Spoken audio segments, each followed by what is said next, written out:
Hey, welcome to a very special episode of Short Fine Legs, the South African cricket podcast that is buzzing for the start of the South African summer season. My name is Daniel Gallian, freelance sports journalist and South Africa's only dedicated podcast host. And today I'm joined by a special guest who is broadening our medium today, an SABC Sport and Radio 2000 commentator, presenter, analyst and YouTuber, a man who has rightfully earned his moniker as the sports jock, Mr. Six Sotlelelwa. How's it going, Six? Not too bad, Daniel. Thank you very much. Thank you very much for having me. Thanks for joining me in my home today. As you can see, we are not the most sporty of backgrounds, but I assure you the content is very much driven towards sports. Strange, because when I walked in, the first thing I was looking for was, some sporting, pictures and books. But none of that. It's a battle with my auntie wife. As you can see, it's a battle I'm losing.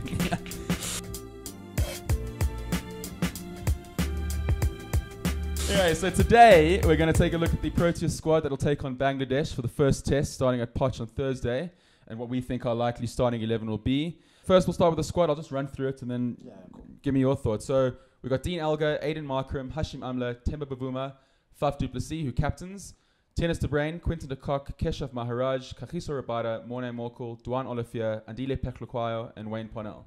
Six, your thoughts? I tell you what, Daniel. First of all, good afternoon. Good afternoon to the listeners of this podcast. Wonderful work that you do here. I've listened to some of the podcasts and continue doing so because I strongly believe that there are other channels of speaking to the fans other than the normal ones that I will not mention right now. But what I will mention... Your employers. Yeah. But what I will touch on is certainly the squad. I don't know if you can scroll back up on so we can see it. Yeah, but sure. the squad that has that we are anticipating for the test squad or Look, when I look at it, I see a mixture of youth and experience. But what excites me more, strangely, is the youth. I look at a guy like Tennis de Bruin, Quinton de Kock, Keshav Maharaj, Kagiso Rabada, Duan Olivier. There's an Aiden Markram now as well, Temba Bavuma. That excites me. And today I was speaking with Vernon Philander at the KFC mini cricket launch. They were launching the series that they're going to start. They were, sort of looking back at the 4 years and mentioning that they will continue supporting mini cricket for the next couple of years until 2025. And speaking to Vern, he did touch on the fact that it also excites him having some of these youngsters in the team, that it keeps them on their toes. A guy like Hashim Amla is suddenly now with an Aiden Markram. When he walked in, Hashim Amla, there were stalwarts in that South African setup. So we're seeing some sort of successive plan kicking in now in terms of South African cricket, and it's certainly exciting me. And with the experience that we have, surely I don't see why we can't win bilateral series. I don't see why we can't go on and, finally do it in 2019. Particularly now we've got a new coach, and that's what's exciting. And that's what's exciting with some of the journalists. And I'm excited to see you, or to hear that you're also going to Poch. Yeah, it's not just Aiden Markram. His test debut on Thursday. And it's quite a lot of journals also excited about the trip to Poch. It feels fresh, doesn't it? There's a freshness in the side that has kind of been lacking. I mean, when we went to England, things just kind of felt a bit stale. It kind of felt like, wheels kind of started turning a bit slowly. I look at, it's hard to look past Aiden Markram opening the batting there along with Dean Elgar. I mean, he made some runs, but so did a lot of other guys. Tennis de Bruin made a big 100. Hush made a big 100. Faf got 96 before he gave his wicket away. Peklukwayo contributed some runs. The only guy in the top order there that didn't make runs was Temba Bavuma. Does his form concern you?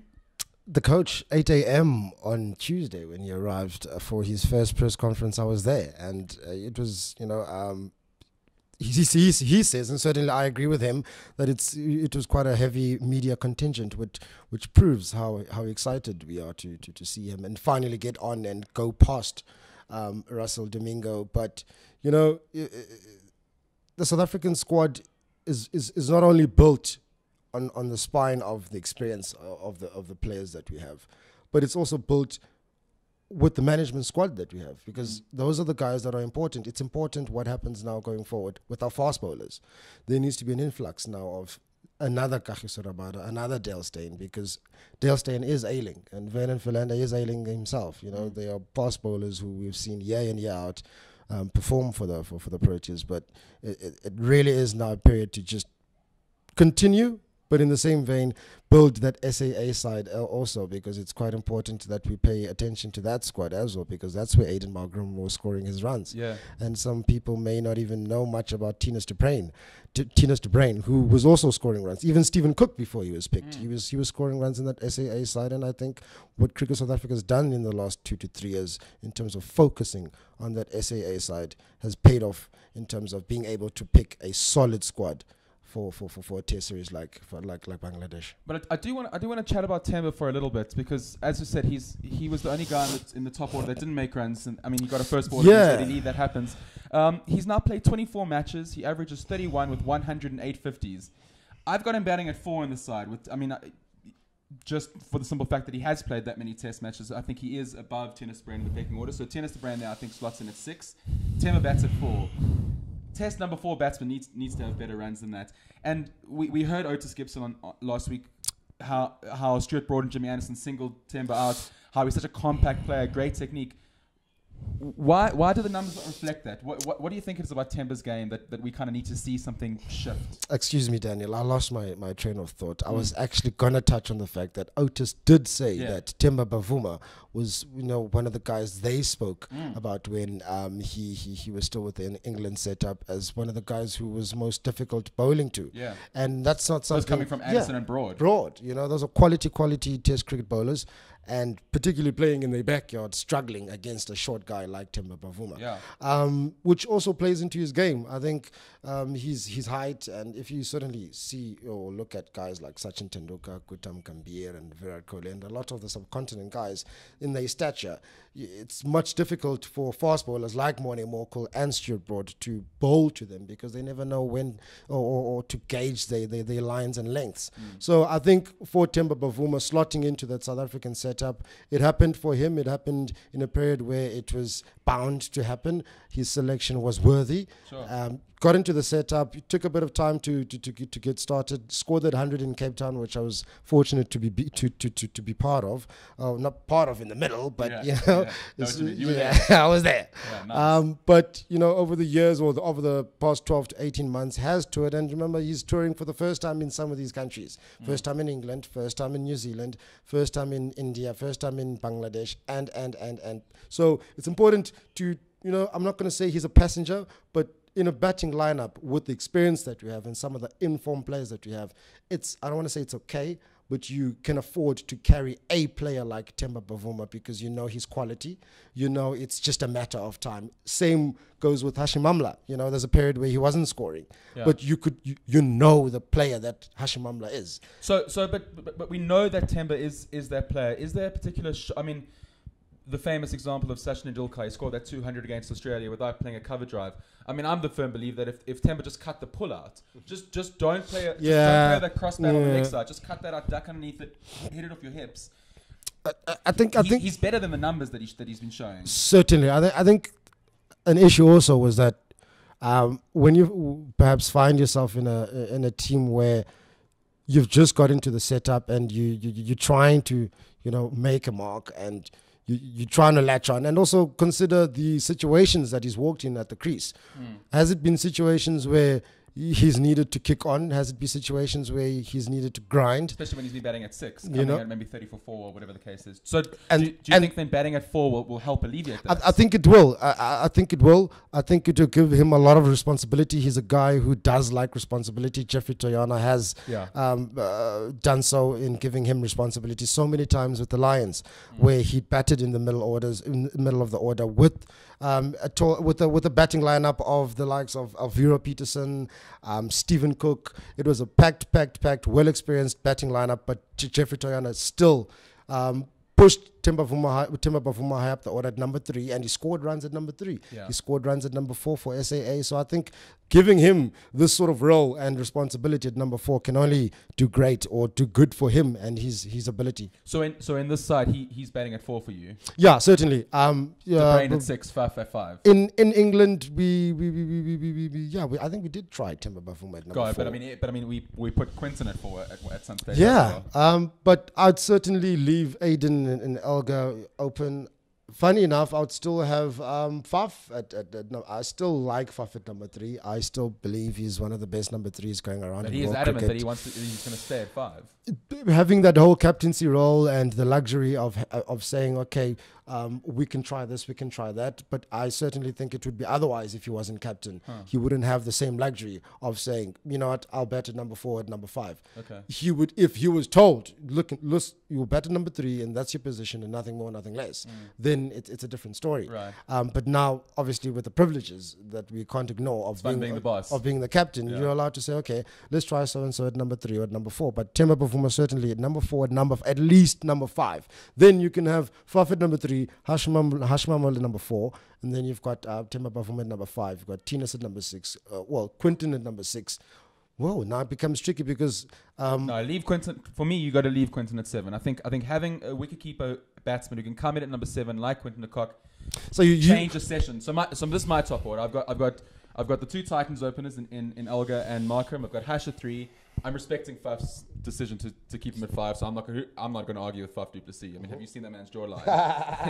Oh my god, I'm not going to mess with that guy. So I got Temba at 4 because I agree with you. I think the increased responsibility will accelerate his batting, and I think will take his average at least another 5 or 6 by the end of the season. I got Tennis de Brain at 6, and then I got de Kock at 7. I just think that if we're going to keep making the comparison between de Kock and Gilchrist, why mess with the batting?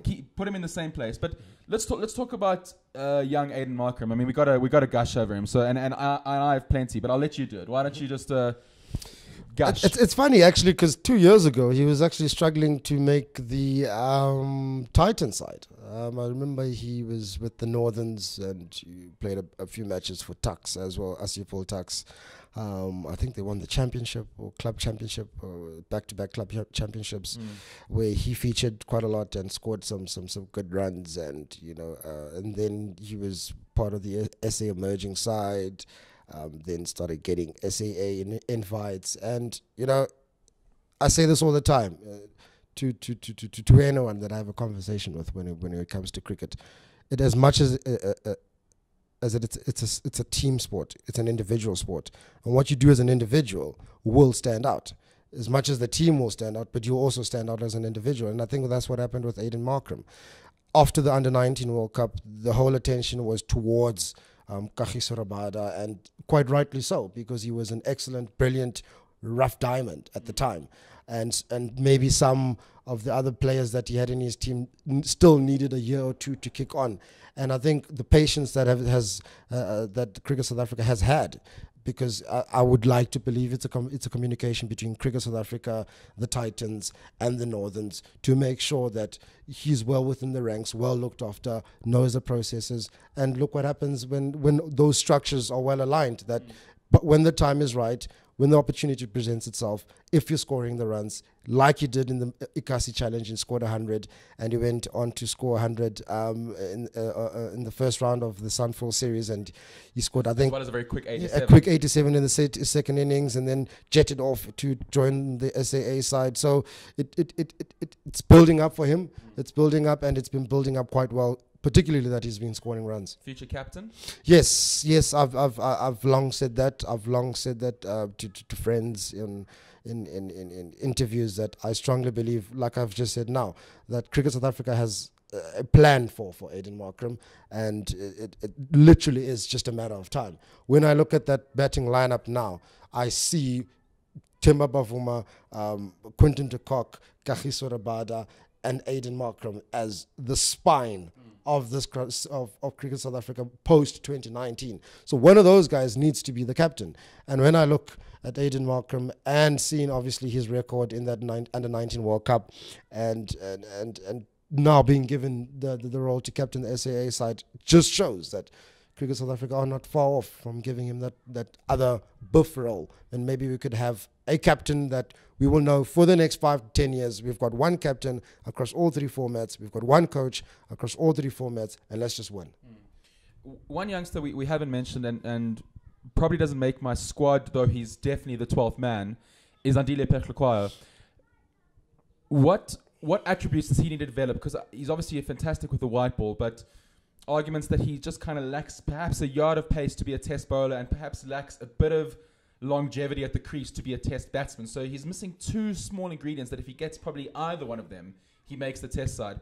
How far away is Andile from actually cracking the nod? Not far at all, as it would be for any other player. I think it's just a mental switch that a player, because he's an international player, he's a guy who's toured with the South African side, and it's won games. And he's won, and he has played a huge part in that 5-0 drubbing of the Aussies last year. That one in Durban was a masterclass. So it just proves that he is able. He's a fantastic hockey player, plays some exquisite shots. I think it would just be a matter of application where it's a communication between him and Neil McKenzie and Otis Gibson. What about that yard of pace, though? That, I think, is dependent on his, again, hunger to prove himself, because he knows. He plays 4-day cricket. He knows pace is key in 4-day cricket. Patience is key in 4-day cricket. Being persistent is key in 4-day cricket. He knows that. He's played for the Dolphins and he's played a couple of games for the SAA side in 4-day cricket. So, but now, if you would ask me, no. I wouldn't say now Andile Pehlukwayo is the answer to that all-rounder spot or backup all-rounder spot, because he is a backup. Yeah. He's in the squad. Mulder is backup for Wayne Parnell. Yeah. So I don't know whether if Parnell plays and gets injured or he doesn't perform, they go for Vian or they go for Andile. But if you were to ask me, is Andile the right answer now? No. But in Poch, it's not going to be the green mamba of Joburg, right? So it's going to be quite dusty. We'll get to Keshav Maharaj now, but is including what I've got Rabada, Morkel, Olivier as a three-pronged attack. Is that overkill? Is this maybe a potential opportunity to give Andile a chance? Come in, bowl some cutters, let Keshav operate at the other end. Is that a bit too experimental, or do you think they'll go for the three-pronged attack? It's too experimental. If you're playing against a subcontinent side, if you were to tour Bangladesh or India, not so long ago, we went there, and the first 2 overs or the opening pair were Ravindra Jadeja and Ashwin. So they use what's strong for them on their conditions, and why can't we use what's strong for us in our conditions? Because as much as the pitch may be dry and so forth and so on, it's still traveling at quite a pace, and if we still get the bounce, which there will be, why not use it? And going for 3-seamers, it then says to you that you back yourself with 3 quick seamers, not just guys who put on a leg, they hit the leg hard. Not a pedantic pace or pedestrian pace. Quality pace. And Dwan Olivier, I think, is a guy who can really grow into that role. I saw him in his debut. I was there. Saw him in England and how he fared there. But I think he himself also needs to understand his role, because it's difficult. Look at a guy like Kyle Abbott. In his press conference at Newlands, when we were playing England, when he decided to call it a day, you could sense that he always played knowing next week you might not. Yeah. Always playing knowing next week you're not going to play. So when a player plays like that, you never get to see the best of him. We never got to see the best of Mashant Delanga because it was the same issue, and obviously the injuries and. Is he still in the pipelines, Mashant? Yes, but Dwan Olivier. So you're saying Dwan needs to play because him and Kagiso are the future of pair attack? I'm not too sure when it comes to opening, but I certainly do see Dwan Olivier in the South African three-prong pacer. Cemented in that side. So for that reason he plays? He does play because also you're looking for control. You're looking for lines and lengths. Which is something that he actually does need to improve on. He needs to improve on, but he's someone who can. Yeah. Just his action, very simple action. It's then a question of having control, understanding your role, taking responsibility, and knowing that you're playing this test and the next test, and you need to get us as many wickets as you can. We're talking about the pitch. Maharaj is obviously going to play such a vital role. After just 11 matches, he's picked up 43 wickets. If he gets 7 in Poch, which I think he will, it'll put him 6th on the all-time list of the fastest South Africans to 50 wickets, behind Werner Verlander, Peter Pollock, Bert Volger, Hugh Tayfield, and Alan Donald. I got to admit, I didn't think he would be such a revelation when he came on, but man, how good is Keshav Maharaj? And look where he's toured. I think his first tour was Australia, wasn't it? He hasn't played on the dust bowl. He hasn't gone to the subcontinent. That's what's crazy about that stat. And what's crazier is that at the time when you got into the setup, there was Dane Pete, who's exciting everyone as the prospect of taking us forward with his control and everything. Simon Harmer also in the fray, but he just came around, got his opportunity, having played again, understanding his role, understanding his responsibilities, understanding that in South Africa, you're not going to pick up 20 wickets as a spinner. Right. You're not going to pick up 10 wickets in a match every day in playing 4-day cricket in South Africa. So you adjust your lines. You become not a defensive spinner, but you think more. You're forced to think more. And I think that's what he's done. But he's married that with a wicket-taking ability, clearly. Certainly so. And it's now it's put to bed, questions of going to find a spinner and looking for a spinner. So now you've got one spinner in Keshav Maharaj, and then now you're going to find your other spinners in Tobias Shamsi, who, if you're looking to be expansive, you can play with him as well. Or if you're looking for Aaron Pangiso or whoever is in the fray in terms of spinners. But Keshav Maharaj at the moment is the answer, and I think he will be an answer for quite a while moving forward, because I think he's a guy who knows what he's doing. I think he's a guy who knows his abilities. The spine, we always talk about like all good teams in a good spine. A few of the players we've mentioned there, the youngsters, Maharaj, Olafia included, Petal Kwai coming through. I'm excited. I'm excited about this. It's exciting. It's very exciting. It's very exciting. Can you see any other result apart from a 2-0 threat? No, maybe a draw at most. Reason why I say that, and I'm not going to put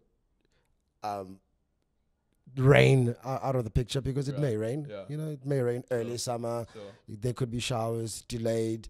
I don't know. But I think Bangladesh will put up a fight in one of the test matches where South Africa will be tested, because they've got a quality spin in Mehedi, a youngster who's just burst into the scene, and he's doing quite well. He's been doing well in conditions that suit him, so it will be a test for him now. They were thought their best player, though. Yeah, who decided to, take the AB route, sabbatical. Clearly, because he also plays a lot of cricket. He plays a lot of T20 cricket around the world, so he also needs some time. And it's unfortunate that we didn't see him, and it probably is, or would have been the last time we see Shakib Al Hassan, because I don't think he'll come around again. No, probably not. Well, they do have a 22-year-old, Mustafiza Rahman, who's a 5'11", quite skiddy bowler.